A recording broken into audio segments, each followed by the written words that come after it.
নমস্কাৰ, নতুন এটা ভিডিঅ'লৈ সকলোকে স্বাগতম জনাইছোঁ।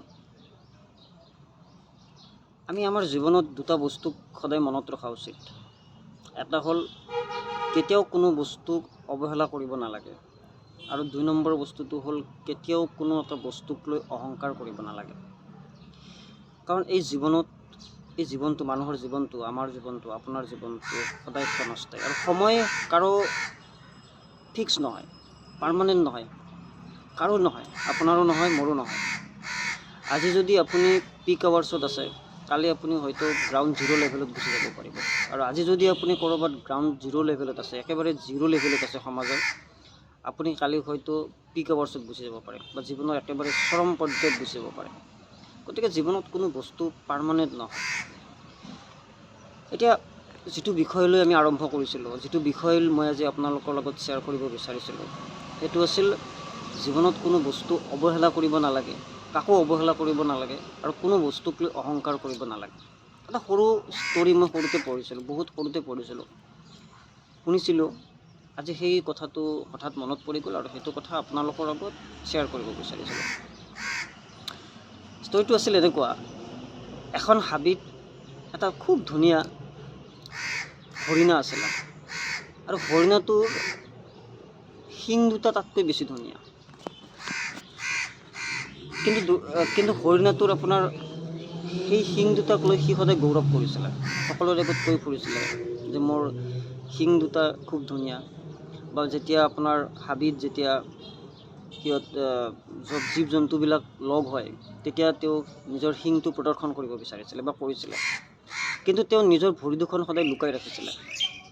তেওঁ নিজৰ ভৰি দুখনক লৈ অসন্তুষ্ট আছিলে। তেওঁ ভৰি দুখন ধুনীয়া নহয়, তেওঁৰ ভৰি দুখনক লৈ তেওঁৰ জীৱনত সদায় অসন্তুষ্টি থাকিলে। এনেদৰে সময় পাৰ হৈ গ'ল, হৰিণাটোৱে তেনেকৈ নিজৰ সময়খিনি পাৰ কৰিলে। কিন্তু দুৰ্ভাগ্যবশতঃ এদিনাখন হৰিণাটোৱে ঘূৰি থাকোঁতে তেওঁ এটা বাঘৰ মুখামুখি হ'ল। স্বাভাৱিক কথা, বাঘে হৰিণাক খেদিবই, আৰু বাঘটোৱে আক্ৰমণ কৰিবৰ কাৰণে হৰিণাটোক খেদি আহিলে।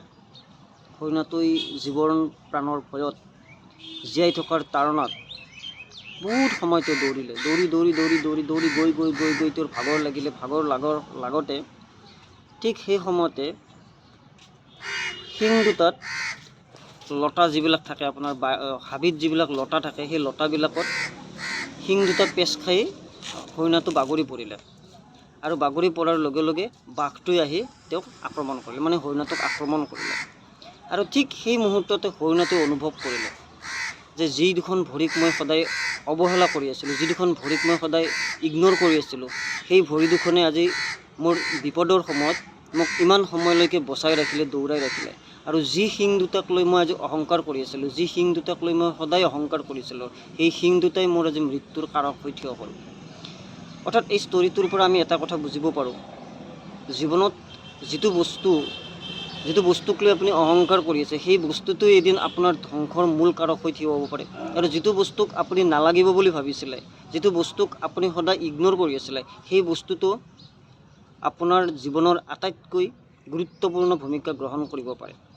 সেইকাৰণে ষ্টৰিটোৰ আৰম্ভণিতে মই কৈছিলোঁ, কোনো বস্তুক আমি ইগন'ৰ কৰা উচিত নহয়, আৰু কোনো বস্তুক লৈ জীৱনত অহংকাৰ কৰা উচিত নহয়। কাৰণ জীৱন ক্ষন্তেক সময়ৰ কাৰণে, জীৱনৰ কোনো পাৰ্মানেণ্ট কোনো চলিউশ্যন নাই, জীৱনৰ কোনো পাৰ্মানেণ্ট ফিক্স টাইম নাই।